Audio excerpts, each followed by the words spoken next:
Descargo de responsabilidad, no soy el autor de esta historia, y dejaré el link de la historia original en la descripción. Disfruten el fic y tengan un buen día. Capítulo 30. Este relato comienza más allá de los límites del mundo, y su absoluta verdad no está escrita en los registros acásicos. Sin embargo, el ángel roto lo conocía antes de ser destruido por la ira de su padre, y a través del niño con quien se unió, su sabiduría ahora se conoce. Entre las arenas de la lejana Cólquida, dentro de los muros de la gran ciudad de Baradesh, nace un niño y es abandonado. Quizás su madre sea demasiado pobre para alimentarlo, quizás muera al darlo a luz. O quizás sea bastardo y se le considere una vergüenza en la dura sociedad que impera allí. Al final, no importa. Ni para este cuento, ni para aquello en lo que se convertirá el niño. El niño es entregado al cuidado de uno de los orfanatos de Baradesh. Como suele ocurrir en la mayoría de las civilizaciones, está dirigido por quienes afirman haber dedicado su vida a lo divino. Los sacerdotes de la Alianza, ese credo monolítico que domina toda Cólquida.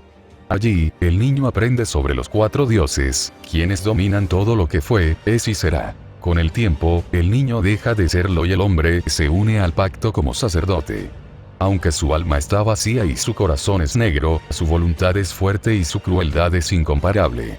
Cuando se le revela la verdad de los dioses oscuros a los que sirve el pacto, no retrocede como tantos otros, no se inmuta, ni siquiera por un instante. Cuando arranca el corazón de quien lo hizo en el altar por primera vez, solo siente desprecio por la debilidad del otro hombre, a pesar de que se conocen de toda la vida, a pesar de que su víctima lo consideraba un hermano. Sangre y sacrificios, guerra e intriga. Estas son las costumbres del pacto, los ritos con los que se celebra a los dioses oscuros, y el hombre se adapta a ellos como pez en el agua. Aprende el saber secreto de los sacerdotes de Colchis, atesorado y cultivado durante siglos de su reinado indiscutible sobre el mundo desértico. En las oscuras alcobas bajo Baradesh, experimenta cada vez más. Cada grito de agonía es una ofrenda más a los poderes ruinosos, mientras que en la superficie su influencia crece mediante la traición y el asesinato. Entonces llega la Cruzada del Dorado. Lorgar Aureliano se ha alzado, denunciando la falsedad del credo de la Alianza, y el pueblo de Cólquida se alza con él. A través de sus palabras, comprenden que el estilo de vida que siempre han conocido es erróneo. A través de sus actos, comprenden que puede cambiar. Los templos arden. Los sacerdotes mueren o se apartan de sus votos con repugnancia cuando Lorgar les revela la verdad de su credo. En Baradesh, el hombre de alma vacía se entera de esto, y donde los sacerdotes a su alrededor tiemblan de miedo e invocan a los dioses para que castiguen al hereje, él ve una oportunidad. Predica que esto es una prueba, que para triunfar sobre el advenedizo, el pacto necesita demostrar su devoción a los dioses. Se realizan más sacrificios, se cometen más atrocidades, se realizan más rituales profanos. Todos los que se resisten o cuestionan, estos son arrastrados a los altares, mientras que el poder del hombre crece y crece, y su control sobre el menguante imperio del pacto se vuelve absoluto 2 décadas después del inicio de las guerras de los falsos sacerdotes. A medida que las guerras continúan, el pacto se hunde cada vez más en la oscuridad, con el hombre guiándolo a cada paso. Se invocan demonios y se desatan tormentas de hechicería. Las cosechas se marchitan y la enfermedad se propaga. Los sacerdotes lo llaman el juicio de los dioses. Los rebeldes del Lorgar lo llaman brujería. El hombre sabe que son ambas cosas. Y no es suficiente. Al final, que no es el final, el Dorado llega a Baradesh y derriba sus puertas de un solo golpe con su poderosa arma, antes de recorrer sus calles, luchando contra monstruos a lo largo del camino. Su poder quema los hechizos del pacto, su voluntad desgarra sus defensas, su fuerza masacra a sus guardianes. Y entonces se presenta ante el hombre, conocido como el arcipreste del pacto, la voz de los dioses en Cólquida. El arcipreste observa al iracundo hijo del emperador, cuyos ojos arden de furia justa. Innumerables sacerdotes han sido quebrantados por esa mirada, por la verdad que emana del alma de Lorgar, al disipar las ilusiones que se tejían en sus mentes, obligándolos a afrontar la realidad de sus pecados antes de morir. Pero no el arcipreste. Maldice al Dorado hasta su último aliento. Incluso mientras su alma es arrancada de su cuerpo destrozado y arrojada al empíreo, para ser sometida a tormentos indecibles, la llama oscura en su corazón, a la que llama fe, sigue ardiendo. Ninguna tragedia personal lo impulsó a seguir su camino. Su naturaleza tampoco fue resultado de su entorno, pues incluso en Baradesh, en el oscuro núcleo de la influencia del pacto, menos de un tercio del clero conocía la verdadera naturaleza de los poderes a los que servía, y de ellos, solo la mitad eran lo suficientemente depravados como para aceptarla. Y si bien el toque del caos puede suprimir la capacidad de sus esclavos para sentir remordimiento y culpa, siempre que a los dioses oscuros les divierta hacerlo, esto nunca fue necesario en el caso de este hombre. Esta es la historia de Corfaeron, el Cardenal Negro. No es única, pero afortunadamente es inusual.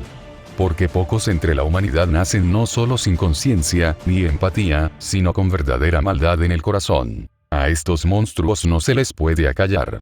No se les puede comprender. No se les puede redimir. Solo se les puede detener, de una forma u otra. Y es deber de los héroes detener a los monstruos. Por suerte para todos, hay dos héroes avanzando hacia la guarida de este monstruo, con la justicia en el corazón y la violencia en la mente. Pero este monstruo es fuerte y se está haciendo cada vez más fuerte.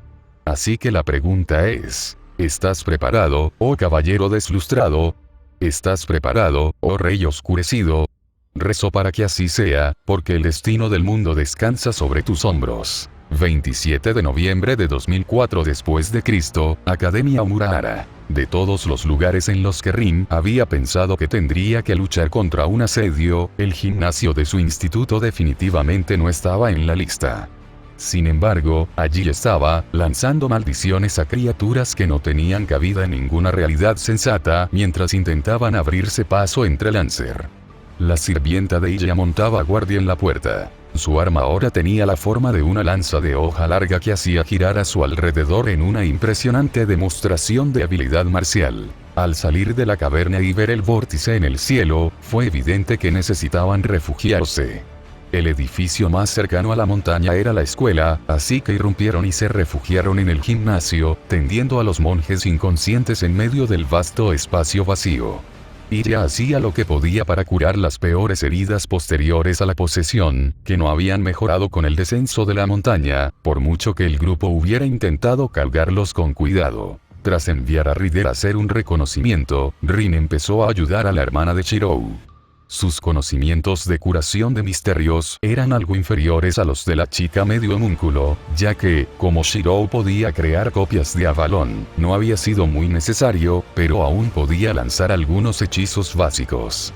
Los sirvientes se habían dispuesto para proteger la zona, con Berserker, Archer y Assassin subiendo al tejado, mientras que Sakura, sentada en postura de meditación, se preparaba para usar su profundo pozo de Oz para alimentar a las hermanas Gorgona. Entonces estalló la tormenta y los demonios comenzaron su ataque. Hacía unos momentos, Rider había contactado con las fuerzas del conglomerado en la ciudad. También le había informado a Rin sobre los mutantes que se encontraban entre los atacantes. Rin los había reconocido por algunas descripciones de Shirou de los recuerdos de Korsuain. Estos desdichados habían formado el grueso de las hordas de traidores durante el asedio de Terra, y ahora el Grial los estaba recreando. Eso significaba que la corrupción de la realidad de origen del ángel oscuro se estaba fortaleciendo, o, lo que era aún más preocupante, estaba aprendiendo a influir mejor en su entorno. El sirviente de Rin le había sugerido que regresara para ayudar, pero Rin le había dicho que apoyara a las demás fuerzas de la ciudad. Su velocidad se aprovechaba mejor en el exterior, donde podía acudir rápidamente al rescate de los agentes de la Torre del Reloj y del conglomerado. Además, Rin siempre podía invocarla con un sello de comando si realmente la necesitaba. Había muchos monstruos, y seguían llegando más. Rin estaba casi segura de que los atacantes se sentían atraídos por la presencia de tantos sirvientes y hechiceros. Después de todo, Berserker y Lancer no estaban siendo sigilosos con su poder. Pero, por mucho que le molestara, tenía que admitir que probablemente era lo mejor. Cuantos más monstruos se concentraran en atacar el gimnasio, más presión podrían quitarle al resto de la ciudad. Rin maldijo en voz baja mientras atacaba a otro demonio con una maldición Gandr. Este parecía un murciélago enorme y feo con demasiados dientes y sin un solo ojo. Si esos eran los ejércitos de los dioses oscuros del caos, esos poderes infernales que gobernaban el reino espiritual de la línea temporal alternativa, de donde provenían Corsuain y Corfaeron, no era de extrañar que Pretender estuviera furioso. Se estaba quedando sin gemas cargadas y de Oz, pero aún podía seguir apoyando a Lancer por ahora. Y, llegado el caso, también contaba con el Thompson Contender, el código místico de Kiritsugu Emiya, junto con la mitad de las balas de origen restantes, que éste le había dejado a su hijo. No había tenido oportunidad de usarlas en la caverna. No sabía qué le habrían hecho a un monje poseído por un pilar demoníaco, pero dudaba que hubiera servido de algo. Sin embargo, no dudaba en lo más mínimo con estos monstruos. En todo caso, la parte de ella que todavía era la maga analítica y de sangre fría que tanto había intentado ser antes de que Shirou destrozara su visión del mundo esperaba ver lo que las balas de origen le hacían a un nunca nacido. En lo alto del edificio donde se habían refugiado los humanos, las tres hermanas gorgonas luchaban juntas contra monstruosas criaturas voladoras. Docenas de humanoides alados, con garras malignas, mandíbulas bestiales y espaldas encorvadas, habían emergido del cielo atormentado. Con sus sentidos agudizados, Archer pudo ver más de ellos por toda la ciudad, dando vueltas en busca de presas, pero la mayoría parecían haber sido atraídos a este lugar. Se abalanzaron sobre las hermanas con aullidos de odio y hambre, sin moverse nunca menos de 5 a la vez. De las tres, solo Medusa habría tenido alguna posibilidad de sobrevivir enfrentándose sola, pero juntas, eran imparables. La guadaña de Medusa cortaba la carne infernal con facilidad. Su filo inmortal bastaba para atravesar la piel del nunca nacido. De hecho, casi lo hacía demasiado bien, lo que hizo que Euryale se preguntara brevemente si estas criaturas tendrían alguna debilidad conceptual hacia las armas similares a guadañas. Tendría que preguntarle a Shirou más tarde, si aún lo recordaba y le importaba para entonces. Las canciones de este no perturbaban la energía que componía por completo a los horrores voladores, haciéndolos estallar, mientras que las flechas de Euryale podían atravesar a varios a la vez antes de disiparse. Y aún así, descendían más y más. El vínculo de Euryale y Steno con su maestro compartido era débil, pues las energías desbordantes del Gran Grial interferían con la conexión.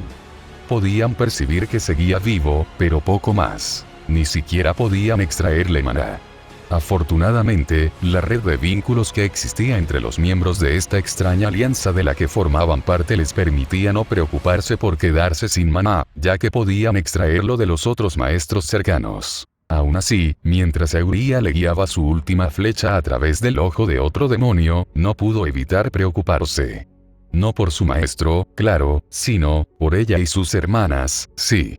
Al fin y al cabo, si él moría, sus posibilidades de volver a disfrutar de su familia eran escasas. Sigue con vida, maestro, pensó. No puedes morir hasta que lo permitamos.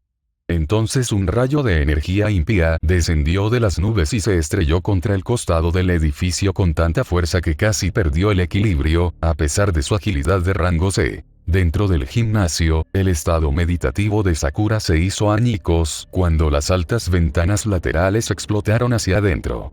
Cayeron fragmentos de vidrio, pero esa fue la menor de las preocupaciones de los defensores. El rayo de energía de la tormenta atravesó el vidrio y se conectó al gimnasio, y todos pudieron sentir la nueva y repugnante presencia que se alzaba desde el punto de impacto. Era grande, aunque no tan grande como el pilar demoníaco al que se habían enfrentado en la mansión Fujimura. Era una figura alta, de piel roja y escamosa, que vestía una capa hecha de cráneos humanos unidos por cadenas de hierro negro. Su cabeza bestial estaba coronada por 2 cuernos negros, y sostenía una espada larga negra en su mano con garras. Hedía sangre y violencia, y sus ojos llameantes solo contenían la promesa de asesinato. El demonio miró directamente a Sakura, sus fauces se retorcieron en una sonrisa cruel. «Ya estamos aquí, brujita», siseó. «El velo se ha rasgado. No puedes esconderte de nosotros. Ya vamos». El suelo bajo sus cascos burbujeaba y se derretía, dejando huellas a medida que se acercaba a ella. «Sakura». Escuchó el grito alarmado de Medusa en su mente cuando el sirviente sintió la amenaza. Pero ya no era la víctima indefensa que Senpai había rescatado del pozo. Había pasado 2 años practicando su hechicería para poder estar al lado de su amado, en lugar de esconderse a sus espaldas. Se levantó con calma. Su cabello era blanco y sus ojos rojos, y su cuerpo estaba envuelto en cintas bidimensionales que le servían tanto de protección como de ataque. Cuando el demonio alzó su espada, Sakura chasqueó los dedos y 5 de sus cintas saltaron hacia él. Con una carcajada malévola, intentó cortarlas con su espada, pero el arma rebotó, sin causarle daño alguno. Basándose en pruebas previas, Sakura sabía que un arma común habría sido cortada en 2 al impactar. Pero claro, el demonio no sostenía realmente una espada, sino el concepto de muerte violenta, interpretado por sus ojos como una espada. Ante la orden mental de Sakura, sus cintas rodearon al demonio, como vendas a una momia. Cerró el puño y lo apretaron. El demonio gritó, no de odio ni furia, sino de auténtico terror al ser atrapado por la hechicería de Sakura y arrastrado al vacío. A pesar de todos los años de entrenamiento de su elemento imaginario con la ayuda de su hermana, Sakura aún no sabía dónde acababan exactamente las cosas que destruía con sus cintas. No es que importara. Según los recuerdos de Chirou, el demonio no duraría mucho una vez separado del Grial. Sin una fuente constante de energía, perdería su dominio sobre la corporeidad. En los recuerdos de Corsuain, eso habría significado un regreso a los reinos del caos, donde reinaban las deidades infernales que habían engañado a los ángeles oscuros para que se rebelaran. Pero como los nunca nacidos que atacaban a Fuyuki habían sido creados por el Grial usando la segunda magia, simplemente desaparecerían. Al menos, si la interpretación de los maestros sobre lo que estaba sucediendo era correcta. Pero ahora no era el momento de pensar en eso. Tenían que aguantar. Por muy mal que estuvieran las cosas, Senpai y Saber sin duda lo pasaron peor. Cuanto más se acercaban Saber y Shiro al Gran Grial, más fuerte se hacía la presión sobre sus cuerpos, mentes y almas.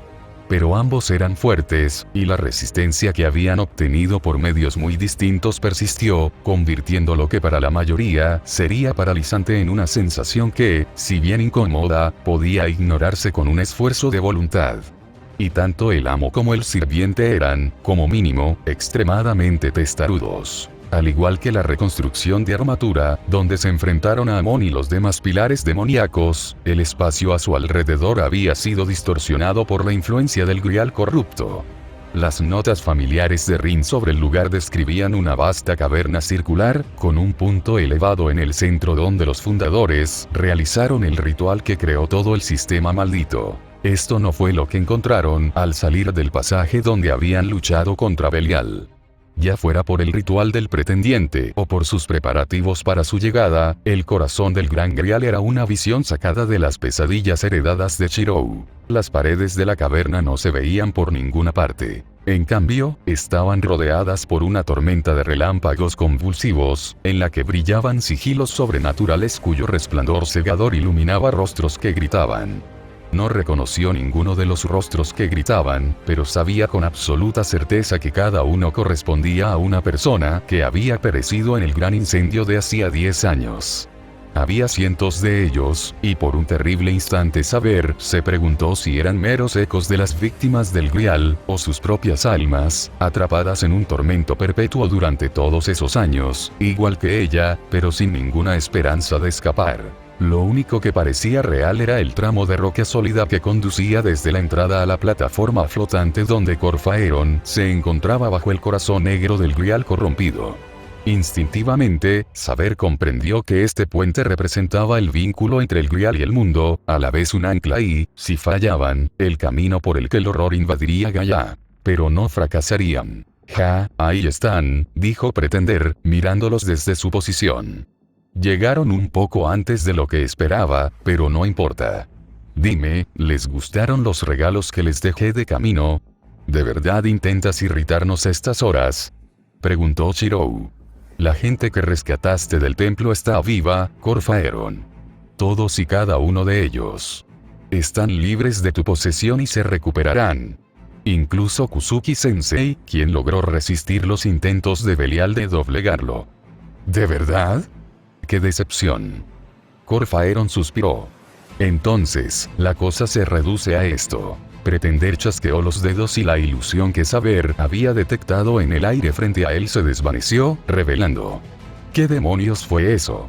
¿Es ese, Kirei Kotomine? Preguntó Shirou. Exactamente, respondió Corfaeron. Me sorprende que lo reconozcas. Esos ojos tuyos son realmente especiales. Kotomine, el sacerdote que participó en la última guerra como maestro de asesinos, que murió y fue resucitado por el Grial, convirtiéndose en su títere. El supervisor de la iglesia renegado que afianzó la existencia de Gilgamesh en el mundo durante 10 años antes de que Rin lo acribillara con balas del origen en la finca Fujimura. No había nada en la abominación que indicara siquiera remotamente su naturaleza pasada. Era una masa palpitante de carne del tamaño del vehículo volador de Gilgamesh, que se transformaba sin cesar al azar. Y, sin embargo, al mismo tiempo, Saber podía sentir un tremendo poder mágico dentro de la criatura. Convertiste a un engendro del caos en un grial menor, dijo Shirou, consternado, poniendo nombre al horrible destino que había corrido el falso sacerdote. El prana de Gilgamesh y toda la energía de los pilares demoníacos que matamos. Todo está en su interior. Exactamente, confirmó Corfaeron sin ningún rastro de vergüenza ni arrepentimiento.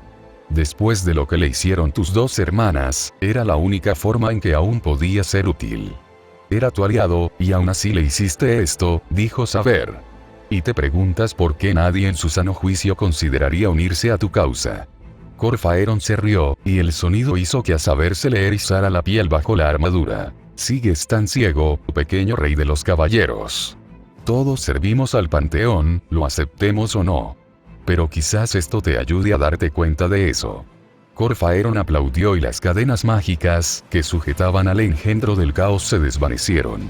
Cayó con un ruido repugnantemente húmedo, antes de que una de sus muchas bocas se abriera y expulsara un torrente de lodo negro. El flujo se movía a una velocidad imposible, demasiado veloz y vasto para que ni siquiera los reflejos de Saber pudieran evitarlo, y tanto el amo como el sirviente fueron engullidos por la repugnante sustancia. No podía ver. No podía respirar. Se ahogaba en la oscuridad, una negrura ahogante, nada, la mancha, los gritos, sola, sola, sola, sable. Parpadeó y pudo ver de nuevo. Shiro estaba allí, frente a ella, con las alas extendidas a su alrededor en un abrazo protector, y sus ojos brillando con una luz interior. Su espada ardía, repeliendo la mancha del ataque de Kirei, haciendo retroceder el lodo negro y dejándolos a ambos de pie en una pequeña isla, rodeados por el lodo pestilente. Supongo que eso habría sido demasiado fácil, gritó Corfaeron en tono familiar. Pero no creas que esto es todo lo que el querido Kirei tiene preparado. ¿Qué haces? Comenzó Saber, antes de detenerse. A su alrededor, figuras deformes emergían del barro negro. Eran humanoides solo en el sentido más amplio, parecidos a los dibujos tridimensionales al carboncillo de un artista loco. El más cercano parecía llevar una especie de armadura medieval y arrastraba una espada larga con su brazo demasiado largo. Su yelmo se partió en dos a la altura de la mandíbula, revelando una boca llena de dientes afilados, y gemía con una voz llena de odio y sufrimiento. Aar zumbido. Lancelot. Suspiró sorprendida, antes de fruncir el ceño al darse cuenta. No. Tú no eres él. Levantó su espada justo a tiempo para bloquear el golpe de la figura, y entonces ambos se enzarzaron en un combate. A lo lejos, Corfaeron rió. Así es, rey de los caballeros. Este no es el guerrero que sedujo a tu esposa hace siglos, cuya traición devastó tu reino y que intentó matarte hace 10 años antes de que tú lo mataras a él. Si pensó provocarla con esas palabras, se equivocó gravemente. Después de todo, solo recordaba el último de esos 3 eventos. Y aunque había perdido los recuerdos responsables, estaba segura de que, cuando luchó contra Berserker al final de la Cuarta Guerra, lo hizo con dolor, no con ira. Pero aunque la esencia de ese Lancelot fue consumida por el Grial, quedó una huella de su gráfico espiritual, continuó Corfaeron. Suficiente para invocar a estos fantasmas, formados por el poder del Grial y su rencor hacia quienes se atreven a desafiarlo y rechazar sus dones. Junto a ella, Shirou luchaba contra más figuras, abatiéndolas con todas sus fuerzas.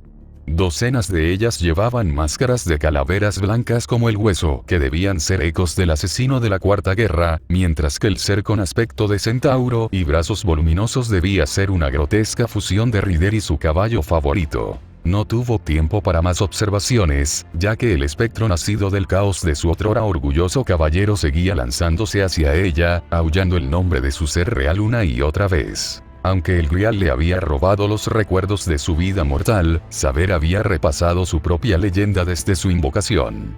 Conocía la historia de Lancelot. El caballero francés se había enamorado de su reina, Ginebra, y finalmente la había robado de Camelot. Por supuesto, incluso con sus recuerdos perdidos, sabía que la versión públicamente aceptada del relato omitía algunos detalles clave, como la verdad sobre su género.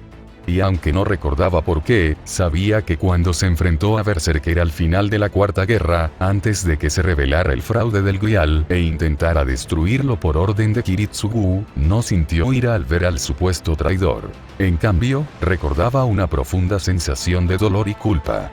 No le había preguntado a Lancer por qué, aunque no estaba segura de si había sido para evitar que el otro sirviente reviviera recuerdos tan dolorosos o porque, en el fondo, temía la verdad. Además, las maquinaciones del Grial la habían convertido en una nueva persona, libre de las ataduras de un pasado que no podía cambiar. Pero aún así iba a hacer que Corfaeron pagara por profanar la imagen del Caballero del Lago de esa manera. Con un rugido, apartó a golpes la imagen corrupta de Arondit, antes de arrancarle la cabeza con el puño izquierdo. Antes de que tocara el suelo, algo con tentáculos y fauces abiertas, que le recordaba a los familiares de Caster, se abalanzó sobre ella. Blandió su espada, pivotando sobre sus pies en el momento del impacto, para lanzarla directamente contra un grupo de sombras con cara de calavera. A pesar de las palabras de la pretendiente, no eran meros ecos de sirvientes caídos.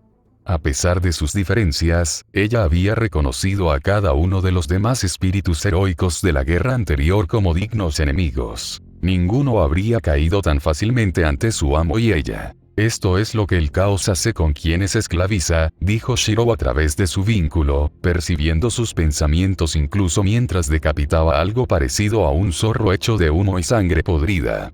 Los transforma en oscuras parodias de sí mismos y los reduce a marionetas ciegas para siempre, todo para alimentar su hambre insaciable devorando su potencial desaprovechado. Esto también nos habría sucedido si hubiéramos aceptado la oferta de Corfaeron en los muelles. Tras despachar a los sirvientes de las sombras más cercanos, maestro y sirviente iniciaron su avance por el sendero hacia Corfaeron. A medida que avanzaban, el charco de sangre burbujeaba ante ellos, y emergió la figura más grande hasta la fecha.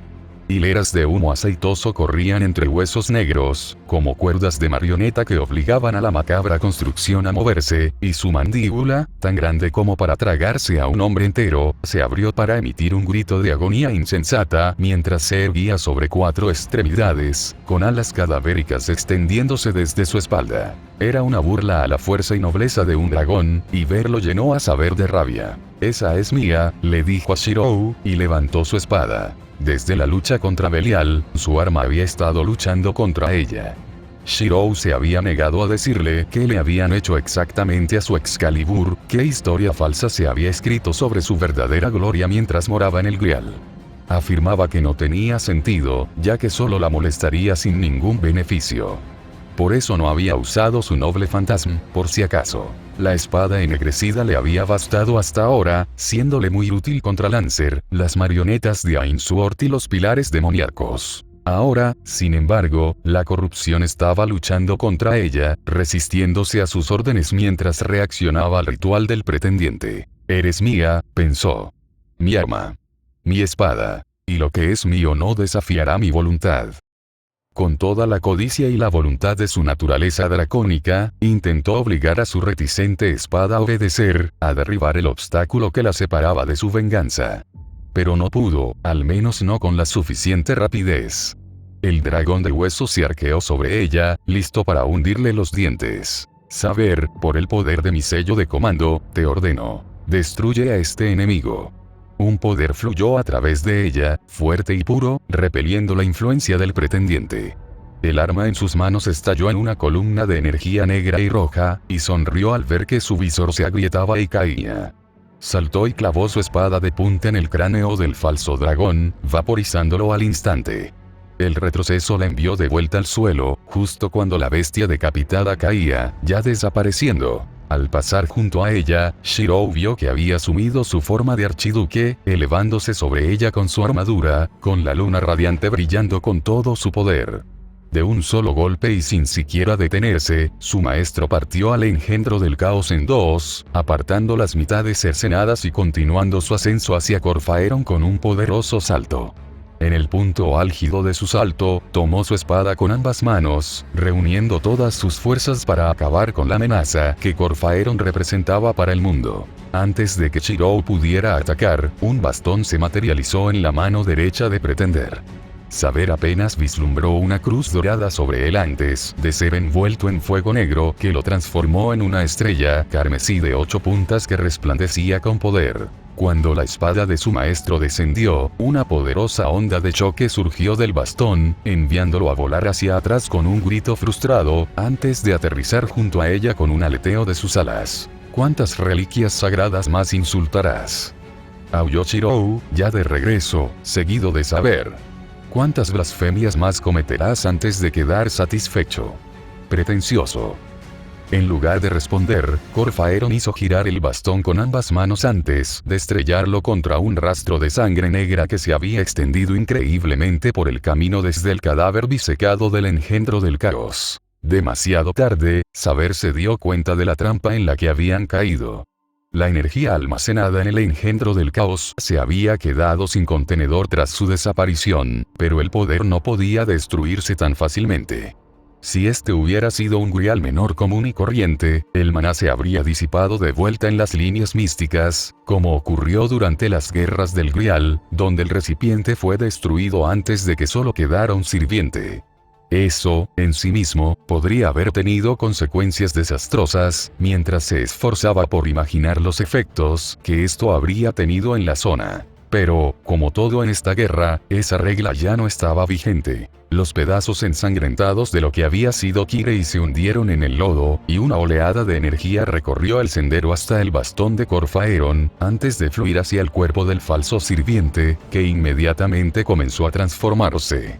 Un par de alas negras y correosas brotaron de su espalda, y una corona de 8 cuernos creció de su cráneo calvo, desgarrando su piel como papel seco, revelando un rostro de pesadilla iluminado por un par de ojos ardientes. Su estatura aumentó hasta igualar la de Shirou, pero de alguna manera aún daba la impresión de ser delgado y enfermizo. Un pretendiente hasta el final, maldijo Shirou. Tus amos nunca te convirtieron en un príncipe demonio, fantasma. Pero lo harán, cantó el pretendiente, con una voz ahora tan profunda y poderosa como la de su amo, una vez que vean el glorioso regalo que tengo para ofrecerles. En lo alto del sendero elevado, Corfaeron extendió los brazos, con una sonrisa maliciosa dibujando su nuevo rostro demoníaco, que, a decir verdad, no era peor que antes de su transformación. Los sigilos blasfemos que los rodeaban brillaron con un brillo doloroso mientras el gran grial absorbía la energía que el pretendiente le ofrecía. Sobre él, apareció un único punto de oscuridad, que luego se expandió hasta tomar la forma de una copa. Saber reconoció su forma, pero a diferencia del grial que se había manifestado del cuerpo de la pobre Irisbiel 10 años atrás, este artefacto ni siquiera intentó ocultar su naturaleza maligna. Era del negro de la sangre podrida, estaba incrustado con joyas que brillaban con la pálida luz de soles envenenados, y rebosaba aún más del lodo negro que había creado a los sirvientes de las sombras. Pretendiente se apoderó del grial del caos, sin importarle su terrible aura ni la forma en que el barro negro goteaba sobre él. La piel escamosa de sus manos se ampollaba al contacto ardiente, pero si sentía dolor, su expresión fanática no lo demostraba. Sosteniéndolo sobre su cabeza, el cardenal negro comenzó a cantar. La hora de la revelación ha llegado. Yo soy la voz del caos. Cada palabra quemaba el alma de Saber mientras ella y su maestro corrían hacia Corfaeron.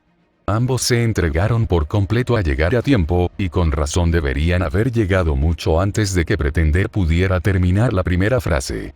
Pero el espacio jugaba en su contra. La distancia entre ellos y su objetivo crecía 2 pasos con cada paso que daban. Las leyes del universo se estaban pervirtiendo, el peso espiritual del grial del caos distorsionaba la realidad. La hora de la coronación ha llegado. Yo soy el heraldo de la verdad primordial. Cada paso era un desafío ahora. Saber sentía el pánico creciente de su maestro mientras Corfaeron continuaba su encantamiento. Los rostros de los muertos a su alrededor se transformaron en máscaras infernales que los observaban, sus expresiones simplistas transmitían de alguna manera una sensación de hambre devoradora. Ha llegado la hora de la reunificación. Yo soy el que ofrece el mundo. Ars Chaótica. El grial del caos estalló. La realidad se quebró, y Saber y su maestro cayeron al suelo, desapareciendo el suelo bajo sus pies. Habían fracasado. Corfaeron había usado el grial del caos para activar su propio noble fantasma corrupto, usurpado del origen espiritual del mismísimo Salomón.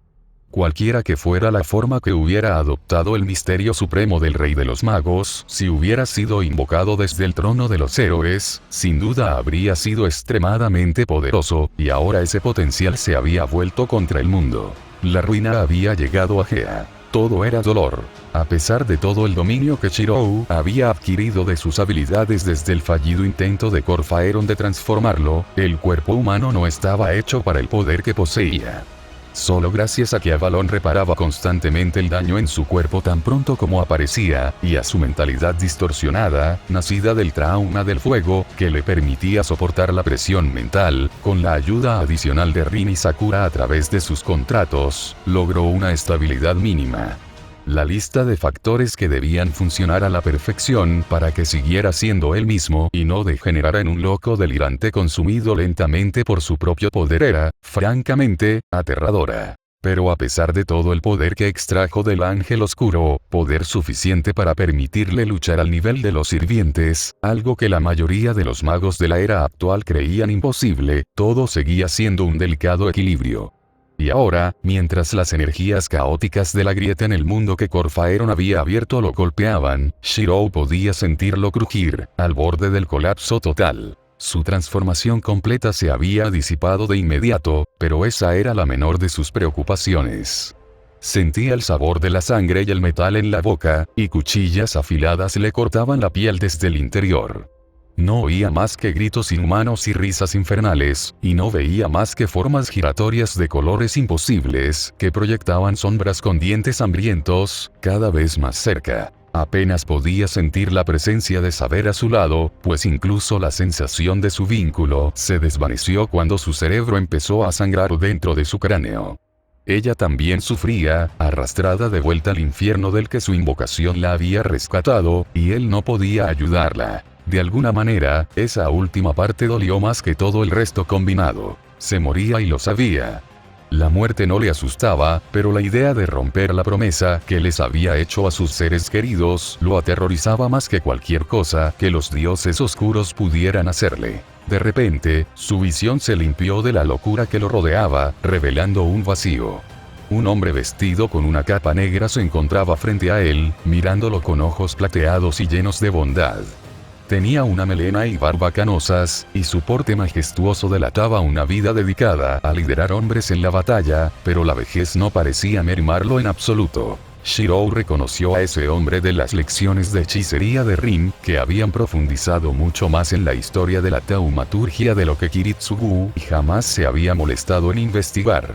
Aunque Kishchur-Selrekcheschoenorg estaba muerto, y llevaba muerto más de 1000 años, el segundo mago no había permitido que algo como la muerte lo abatiera.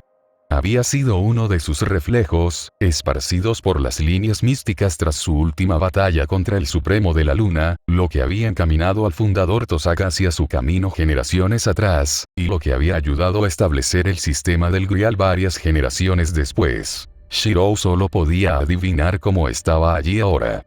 Le daba las mismas probabilidades de que solo fuera una alucinación inducida por el dolor. ¿Qué haces, muchacho?, preguntó la visión, que podría ser real o no. Tu enemigo jurado está aquí mismo.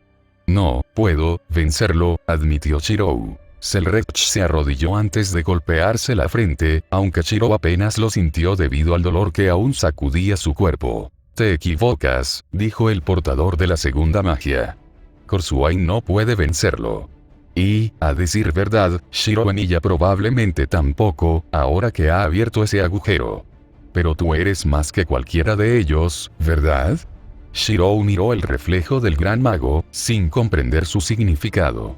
Selrech suspiró. Los chicos de hoy en día, murmuró, antes de levantarse y levantar una mano por encima de la cabeza.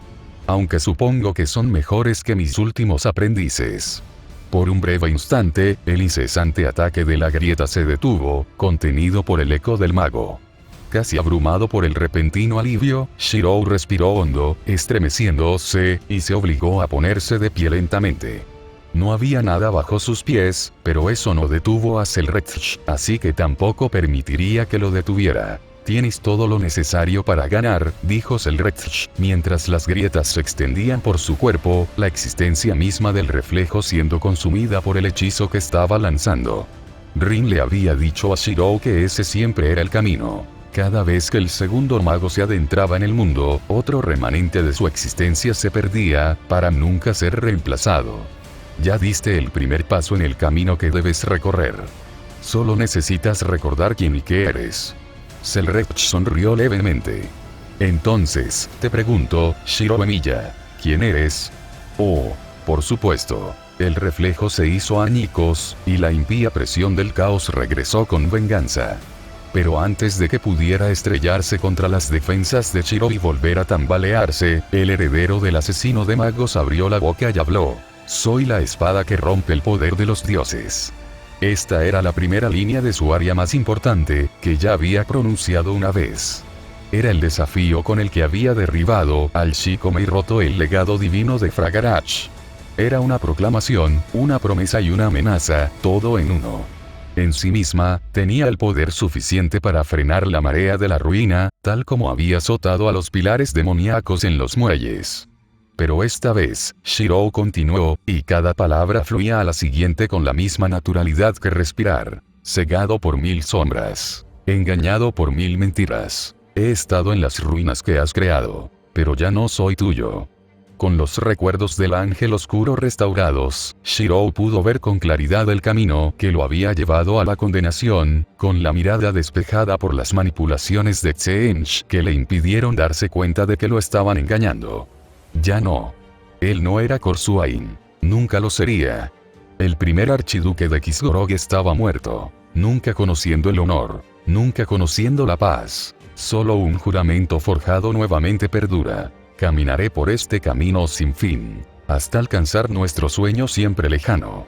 Mucho antes de la herejía, antes de la gran cruzada, el joven que se convertiría en Korsuain soñaba con ser caballero, con defender a los inocentes de las bestias de los bosques salvajes de Caliban. Y antes de eso, todo lo que había deseado era que su pueblo viviera sin miedo. Y aunque había sido deformado, retorcido y rehecho, ese sueño había permanecido, aunque solo como un doloroso recordatorio de todo lo que había perdido, dejado atrás por un dios cruel para que pudiera disfrutar del tormento de su esclavo. Y Shiro compartió ese sueño, y lo había hecho desde que su padre lo resucitó de las cenizas. Era el mismo sueño cuya manifestación se había implantado en su cuerpo para que pudiera vivir a pesar de las llamas malditas del Grial, el sueño que llevó a una escudera a tomar la espada que forjaría su destino y el de su país. El sueño que había creado la espada que había brillado, al final del mundo de Korsuain. Al final de la gloria, siempre habrá obras de cuchillas ilimitadas. Y cuando dijo esas palabras, se convirtieron en verdad. Revelación de habilidad. V. Avatar de la ruina, falso ex. Esta habilidad permite a Corfaeron obtener brevemente la ascensión infernal que tanto anhelaba como sacerdote mortal del pacto. Aunque su espíritu fue rescatado del mar de las almas por la hechicería de la primera legión, al cardenal negro se le negó la transformación en príncipe demonio como castigo por no haber podido detener al Orgar, convirtiéndose en un espectro inmortal que acecha la tormenta de la ruina. Sin embargo, ni siquiera los dioses oscuros pudieron extinguir las llamas de la ambición y el ansia de poder de Corfaeron, lo que le otorgó esta habilidad cuando su esencia se manifestó como sirviente. Revelación de Noble Fantasma. V. Noble Fantasma. Ars Chaótica. Rango. Ex. Tipo. Antihumanidad. O marque. los gráficos espirituales del Grial del Caos, y los sirvientes de la Tercera Guerra del Santo Grial. No pude pensar en un buen punto en la historia para revelar esta información, así que aquí está. En el clímax de la Quinta Guerra del Santo Grial, el Gran Grial corrupto utilizó la falsificación del Grial menor que Corfaeron había fabricado a partir del engendro del caos que antaño fue Kira y Kotomine para crear una hueste de sirvientes de las sombras. Estos eran ecos corrompidos por el caos de los espíritus heroicos absorbidos por el Gran Grial desde su corrupción por Angra Mainyu en la Tercera Guerra del Grial. Dado que Avenger fue el primer sirviente en perecer en la Tercera Guerra, todos los sirvientes que murieron después dejaron una huella en la corrupción del Grial. Sin embargo, dado que la Tercera Guerra del Grial terminó con la destrucción del Grial menor de la época, no todos los espíritus heroicos de la Tercera Guerra se vieron afectados. Cuarta Guerra. Para cuando el Grial se manifestó, 5 de los 7 Servants habían sido derrotados. Tras la destrucción del Grial por el noble fantasma de saber, ella y Archer quedaron sumergidos en el lodo negro del Grial. El gráfico espiritual de Archer fue rápidamente sobrescrito y el Servant fue liberado como el Terego, mientras Saber resistía dentro del Gran Grial. Su gráfico espiritual se desintegró lentamente en un proceso que resultó en la invocación de los Servants Lancer y Rider de la Quinta Guerra. Asesino. Hassan con las 100 caras. Caster. Barba Azul. Jinete. Iskandar. Berserker. Lancelot. Lancero. Diarmuido Aduivne. Tercera Guerra. Aparte de Angra Mainyu, no creo que los nombres verdaderos de los sirvientes de la Tercera Guerra estén registrados en el canon. Sin embargo, Fion McCumail se menciona como Lancer en Fate/Apocrypha, así que me basé en ello. Como se explicó anteriormente, todos los espíritus heroicos que murieron antes de la destrucción del Grial menor dejaron una huella en el Grial mayor que éste podía usar para invocar sirvientes de las sombras corrompidos por el caos. Saber. Siegfried.